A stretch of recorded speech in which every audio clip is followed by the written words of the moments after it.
At mid-afternoon, on a dying late summer day, the stunningly beautiful Deborah Davis climbed into the snazzy two-seat Mercedes convertible that her boyfriend had bought for her and drove away from the home they shared in the suburb of Randolph, Massachusetts.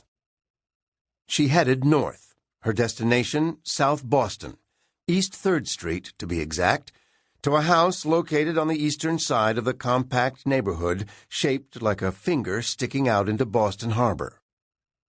Her boyfriend, Stevie Flemmi, wanted to show her something. At least that's what he'd said on the telephone. He wanted to give her a tour of the Cape-style house he'd bought for his parents. The closing was earlier that very same day, and Stevie had paid the full purchase price of $80,000, an act of generosity so that his parents would not be saddled with a mortgage. Debbie exited the interstate. She began snaking her way through the streets of a community known as mostly Irish-American, insular and famous for its Southie pride. While she was familiar with the neighborhood, able to navigate the grid of narrow streets, many of which were one-way and dizzying to outsiders, if Stevie had been at the wheel, he would have been able to make his way blindfolded. Stevie Flemmi had grown up in another part of Boston, but Southie was now a key venue for his business interests, ever since 1974, when he signed on with a gathering force in the city's underworld, the legendary boss of Southie's Irish mob. Debbie and Stevie had been together for that long, too. She was a teenager in late 1974, working behind the counter at a jewelry store on Beacon Street in Brookline, when he'd spotted her.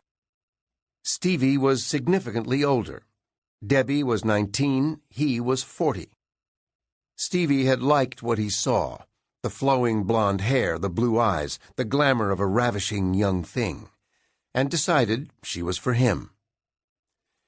He paid for her divorce from a brief mistake of a marriage, and the two were off and running.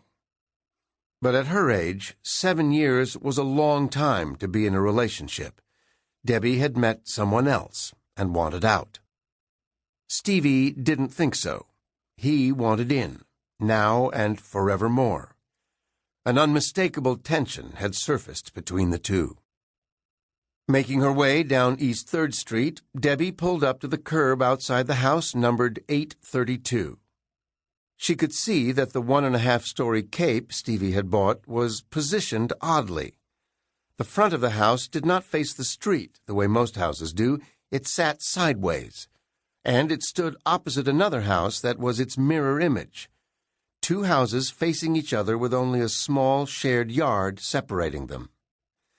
Someone standing at the kitchen sink of one house could practically reach out to hand a cup of sugar to the neighbor standing at the window of the other.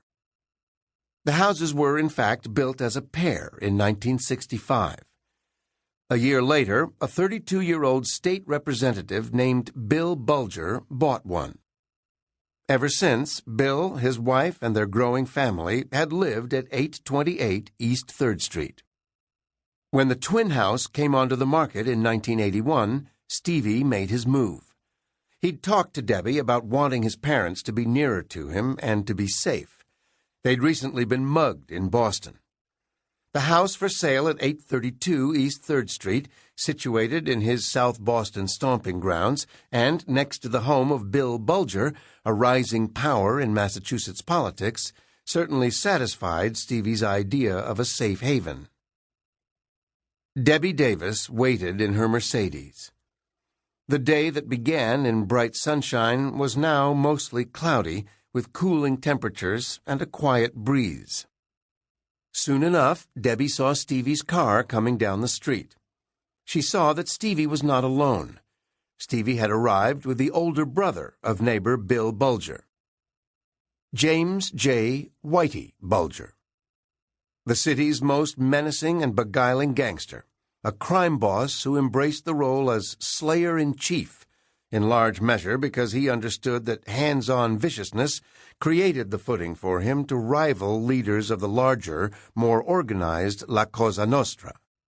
That Whitey Bulger also seemed to find pleasure in the terror, only added to his monstrous aura. Debbie Davis should have run for it, but she did not.